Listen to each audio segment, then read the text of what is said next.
सकट चौथ। सकट चौथ व्रत। सकट चौथ के नाम से प्रचलित यह पर्व माघ मास की कृष्ण पक्ष की चतुर्थी तिथि को मनाया जाता है।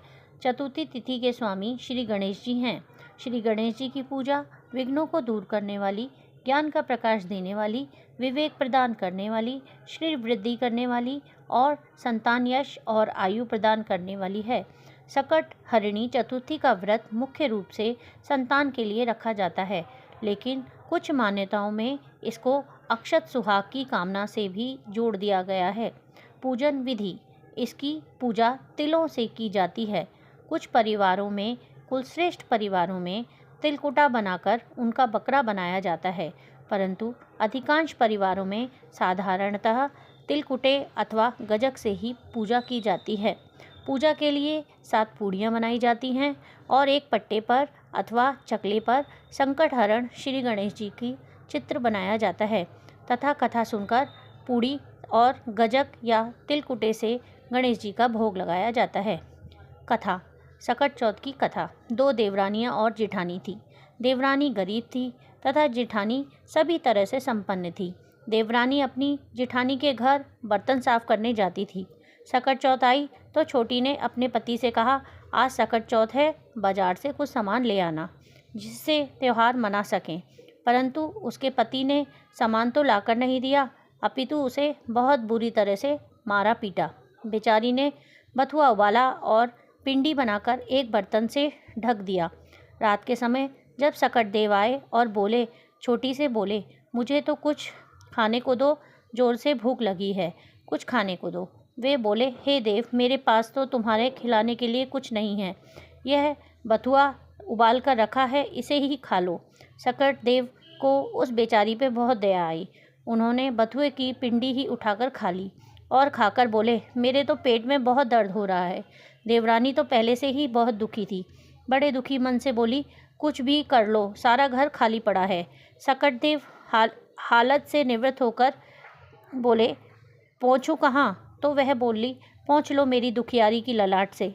उन्होंने ऐसा ही किया।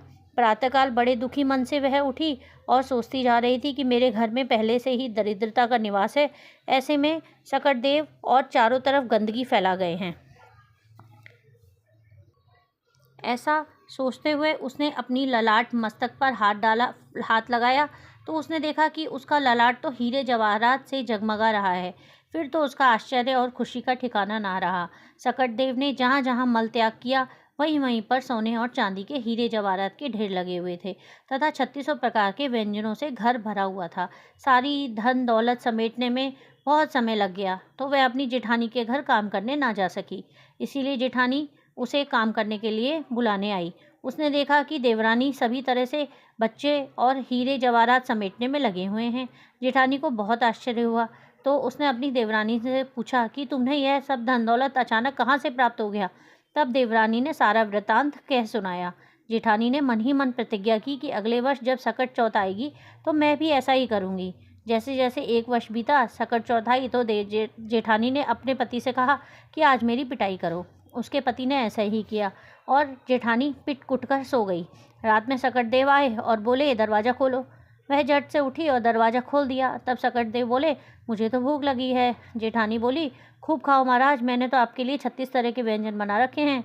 सकट देव ने खूब खाया और खाने के बाद बोले, मेरे तो पेट में दर्द हो रहा है। वह बोली, कहीं भी कर लो, सारा घर साफ पड़ा है। निवृत्त होने के बाद सकट देव बोले, पहुँचूँ कहाँ? तो जेठानी बोली, पहुँच दो मेरी सुखिया की ललाट से। सकट देव ने ऐसा ही किया। जेठानी सुबह उठी तो देखा तो सारा घर गंदगी से भरा हुआ है और मक्खियाँ भिनभिना रही हैं। जैसे तैसे जेठानी ने घर साफ किया। यह कहानी से यह शिक्षा मिलती है कि ईश्वर की कृपा भी दुखियारी को मिलती है, लालचियों को नहीं। कहानी सुनने के बाद श्री गणेश जी को पूड़ी का भोग और तिलकुटे से लगाया जाता है और पूड़ी पर कुछ रुपया रखकर पंडित को दिए जाते हैं। उसके बाद भोजन कर लिया जाता है। जय हो सकट देव महाराज की जय हो।